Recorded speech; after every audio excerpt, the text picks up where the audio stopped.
Good afternoon, everyone. I don't know if anybody heard, but that was my entrance music. As a kid from New Jersey, I actually had to bring out the jersey, so I always wanted to do that. But good afternoon. I hope you are all settling in well and enjoying the carefully selected choices of lunch options. We at PUC, we spent way too much time in thinking about it, so I hope you're actually enjoying it. My name is Samantha Diaz, and I'm the Associate Authorizer Liaison for Pillsbury United Communities, Office of Public Charter Schools. It is incredibly moving to stand here in this room with you all. In my time here at PUC, I have met many of you and seen the work you put in while serving our children on a daily basis. I am truly grateful to be able to share this moment and space of learning and building together. It is then an additional honor for me and privilege to introduce a true champion for student achievement and a renowned leader in strengthening important cultural connections with African communities that help prepare children for success in school and in life. Gevonee Ford is the founder and executive director of the Network for the Development of Children of African Descent. It's a family education center now based in Northeast Minneapolis. This organization serves children, families, and communities throughout the Twin Cities metropolitan area, offering a variety of literacy and cultural enrichment programs and services for children, youth, and adults. Over the past 30 years, Gevonee has been a leader in progressive education, garnering him much-deserved recognition at national, state, and local levels. One of the numerous awards Gevonee has received for his work includes being named a 2012 White House Champion of Change under the Obama administration. And while Gevonee's credentials and records speak for themselves, his grace, humbleness, and palpable commitment to this important work is captivating and special. One quick anecdote about Gevonee is that within the first 3 minutes of meeting with him, he made a lasting impact on me personally. Greeting Antonio, my boss, and I at the front door prior to a meeting, and after saying, "Welcome home," Gevonee asked us to touch a tree stump located in the front lobby and pay homage to one of our ancestors. I love and miss my grandfather every day, but it was grounding to take a moment to pause and appreciate the journey that led me here today. I am able to serve the 8,500 students in the PUC portfolio because of my grandfather's courage to move from Puerto Rico to New Jersey. Gevonee helped remind me of my grandfather's daily struggle to ensure his children and grandchildren live a better life than what he had experienced. With that said, on behalf of PUC, I am excited and honored to introduce to you Gevonee Ford.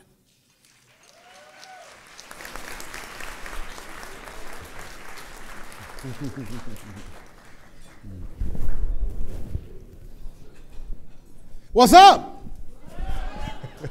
Nah, y'all didn't hear me now. I said, what's up?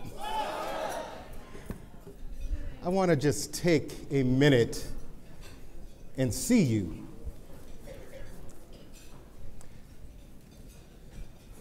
And I ask the ancestors to guide my words, guide my thoughts, so that there's less of me and more of we. I want to acknowledge and thank my brothers and sisters at Pillsbury for this opportunity to share some of our lessons learned and our perspective on this important, vital, critical issue of literacy. As you heard earlier today, literacy does in fact matter. It matters a great deal. As I was preparing to be with you all today, I looked to one of my mentors, Dr. Gloria Ladson Billings, to find out what she had to say about this question of literacy mattering. Now, if I can figure out how to, there we are. She has a very important article called Liberatory Consequences of Literacy. which challenges all of us to think beyond what we have been told, what we have been taught about the importance of reading, writing, speaking, listening, viewing, thinking, and applying. But she lifts up a very, very important point. For children of African descent, for our native children, our Spanish-speaking children, our human children, how we're taught to think about literacy and conduct literacy instruction ignores the fact that for our children, they come full of literacy that we have learned from Big Mama and them.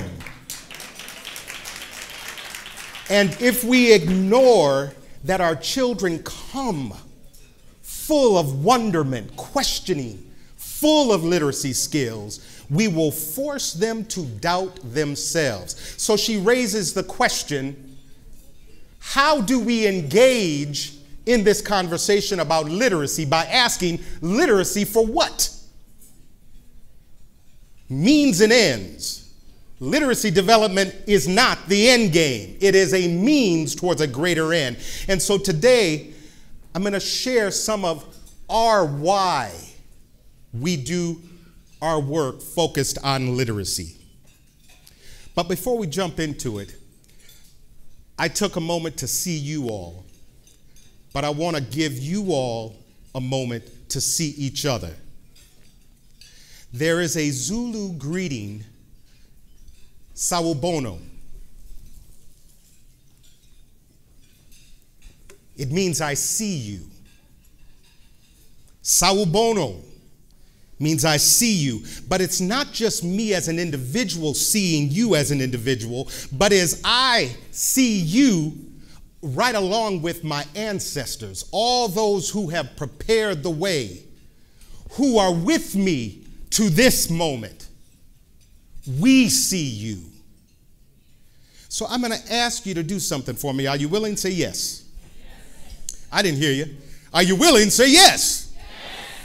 I'm going to ask you to take a look at someone at your table, and I want you to look at them and greet them with Sawubona. Your response is Yabo Sawubona, which means we see you too. All right, take a look at somebody and see them. I want you to look them square in the eye and actually see them.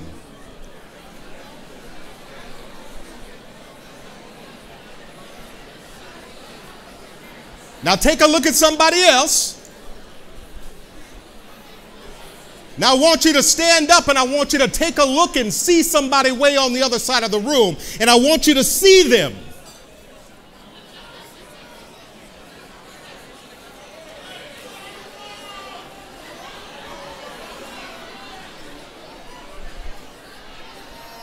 All right, everybody hold 1 second. Hold 1 second. Raise your hand if you feel something moving in the air.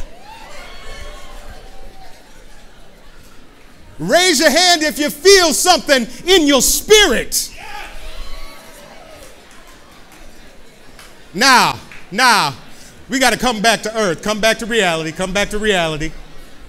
Because I know some of y'all are asking yourselves, what's all this feel-good stuff about seeing one another? What's that got to do with literacy instruction in my classroom tomorrow? It has everything to do. How do we see our children?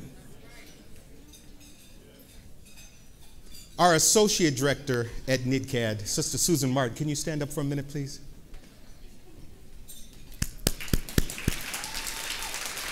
In her wisdom, she is always reminding us, we can't teach our children if we can't reach our children. But we can't reach our children if we don't see our children.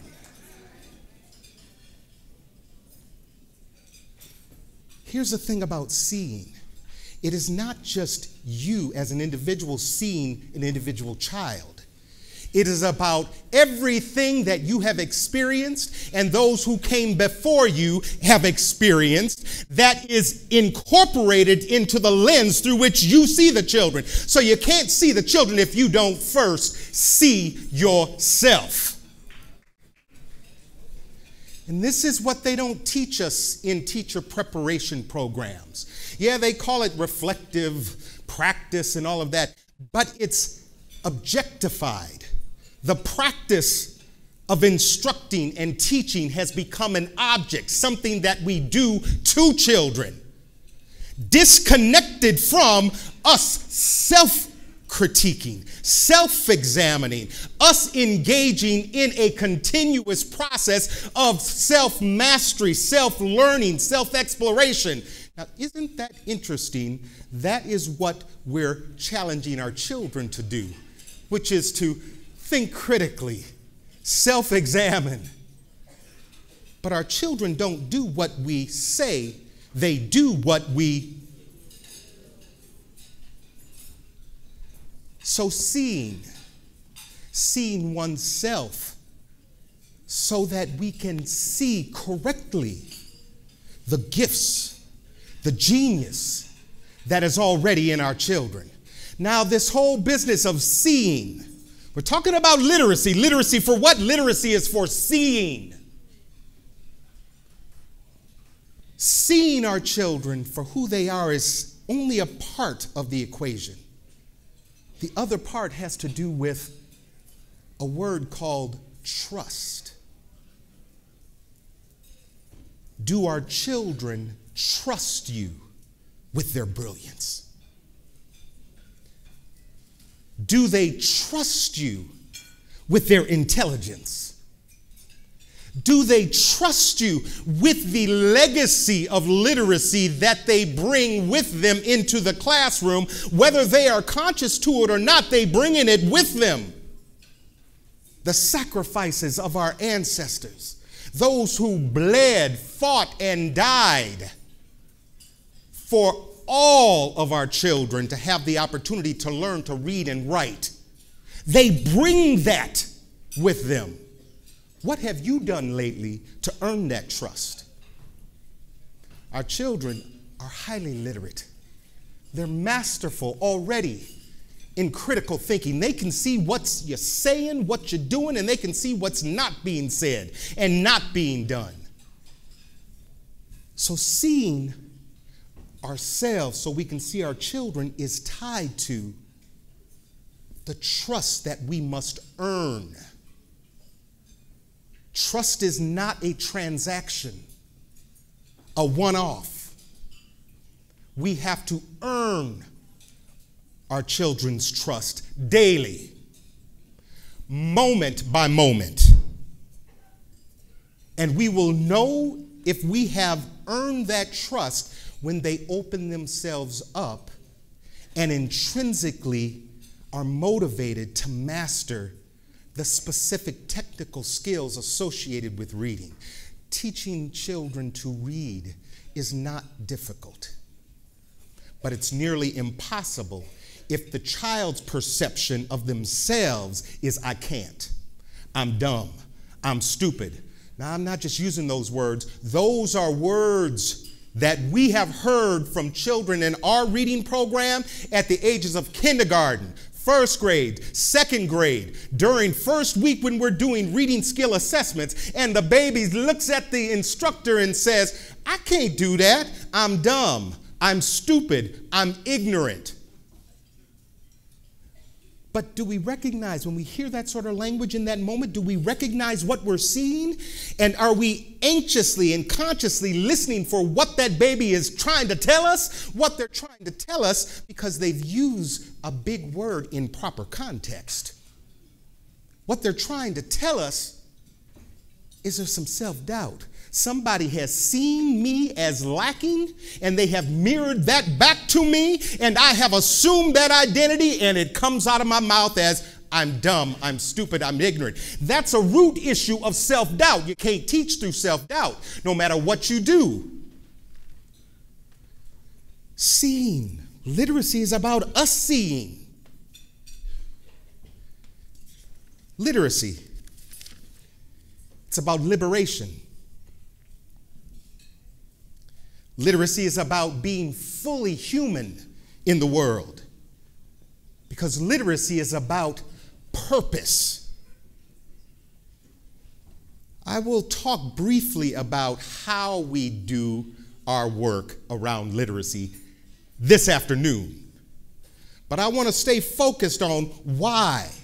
Dr. Gloria Ladson-Billings, she always reminds us how you think about a thing affects what you do. But if you skip over your own thinking, if you don't see your own thinking and you jump right to the doing, what's that saying? Any road will lead you anywhere.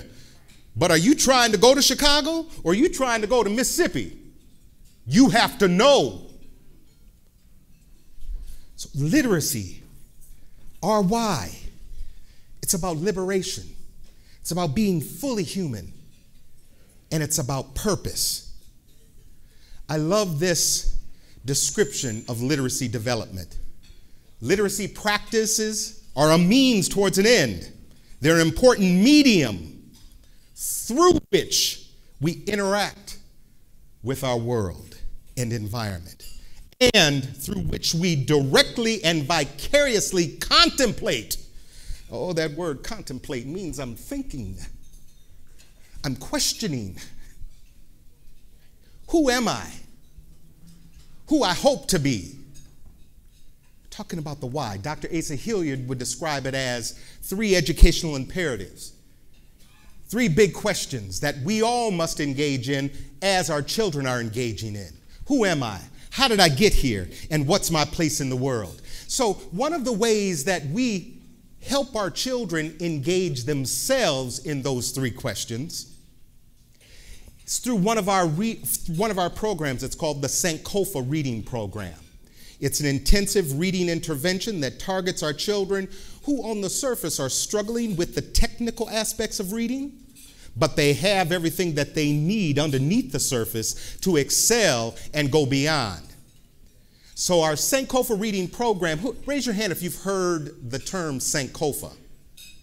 So Sankofa is an Adinkra symbol that comes out of the Akan people of West Africa. It's a mythical bird that flies forward, but it's looking back, and it has an egg in its mouth, which represents the future. And it means we have to know where we've been in order to know where we're going. So why did we call our reading program Sankofa? Because we understand literacy is about purpose. No history, no purpose.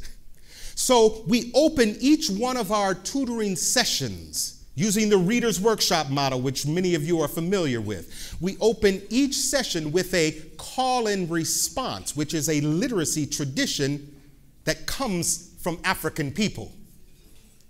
This call and response is our way of setting the tone, setting the atmosphere, setting the vibrations in place so that our children can answer for themselves why is reading important. Sister Susan, I'm going to ask you to stand up, and I'm going to recite our call and response. And on Sister Susan's cue, I want everybody in the place to raise your fist and declare Sankofa.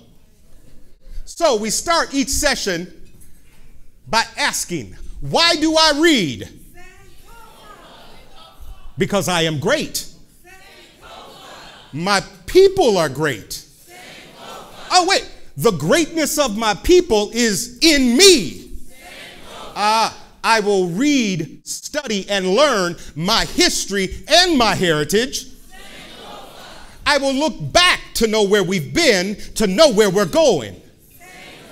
I will lift up, carry on the legacy of our greatness. Oh, this is why I read.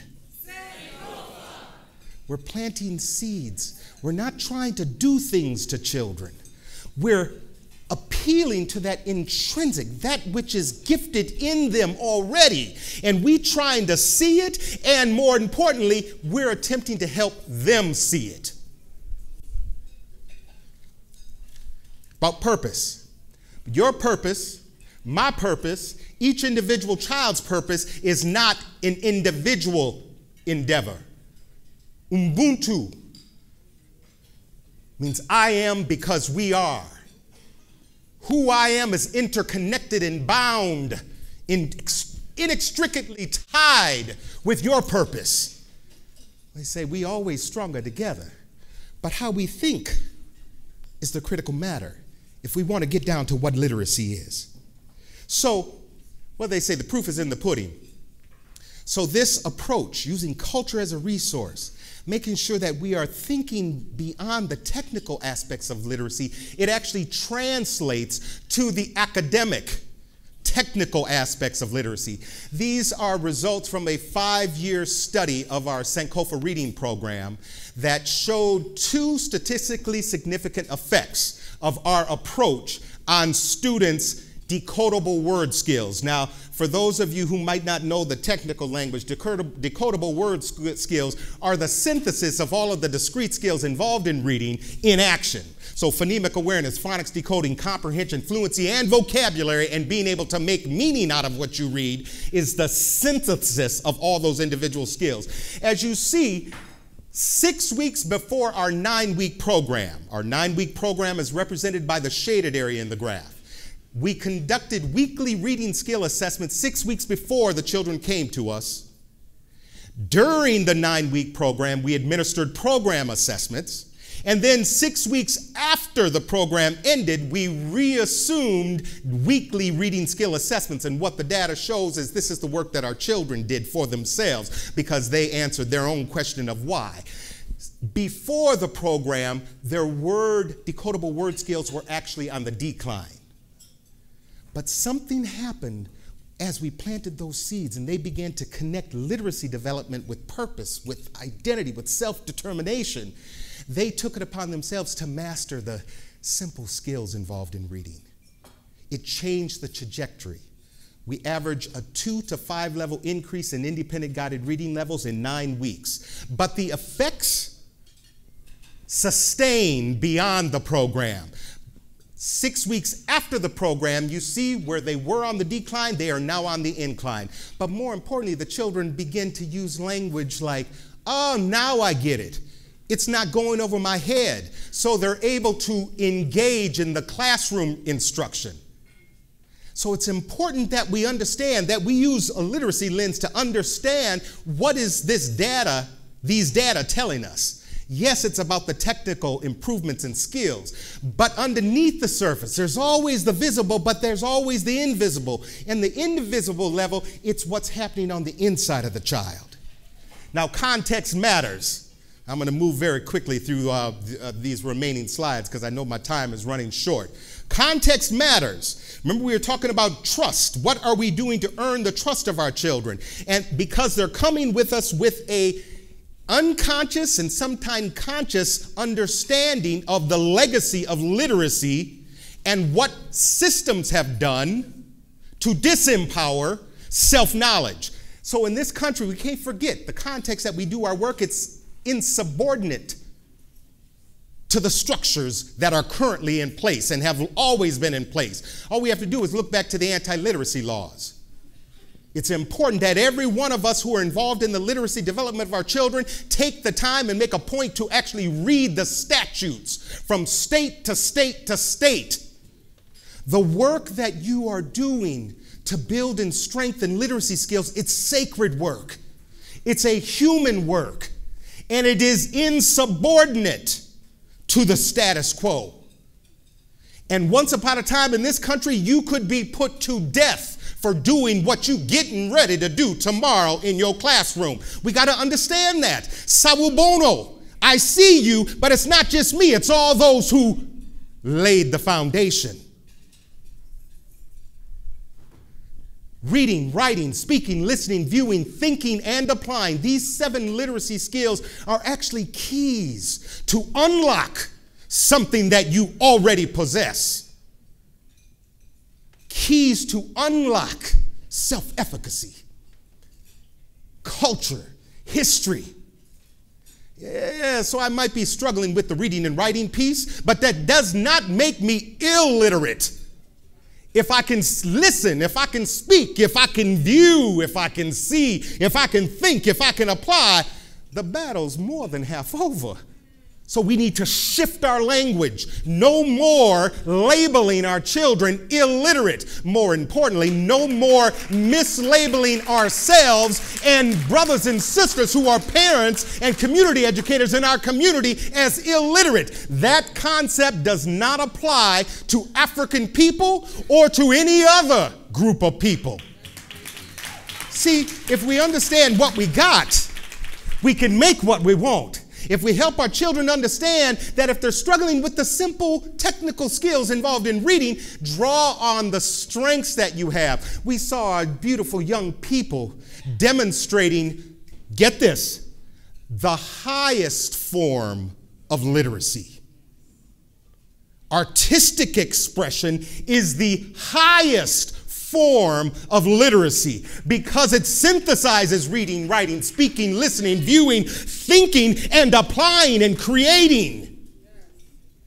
Do we see what's in front of us and name it as literacy? Literacy indeed matters. What we're engaged in, when we get our minds right, we're actually engaged in anti-colonial, de-westernizing of education.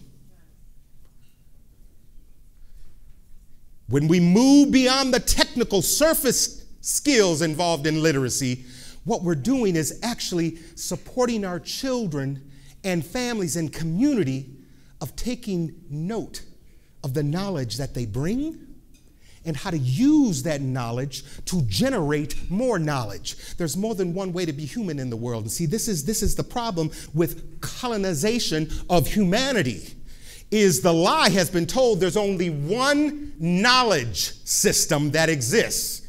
There's only one way to be human. Our children intuitively understand that, and if we do not earn their trust, they will reject everything that we're attempting to do because they have thoughts of their own. The issue is that we haven't helped them understand how those thoughts came into being. So we have to teach history, the intellectual tradition of multiple groups of people. That is literacy, and it is anti-colonial. We've got to always connect the mind, body, and spirit. There's always the visible, and there's always an interplay with the invisible. We have to look beyond the surface. So, the larger question of literacy, for what? We got to be clear.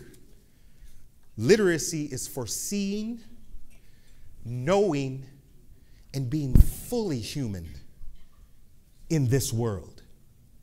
Literacy is for liberation. Literacy is for self-determination. And literacy is for reclaiming indigenous knowledges. So in closing, I want you to fix in your mind, for those of you who are probably older than 15 or 16, like myself, there's a young lady who recorded a song here in the Twin Cities called "What Have You Done For Me Lately?"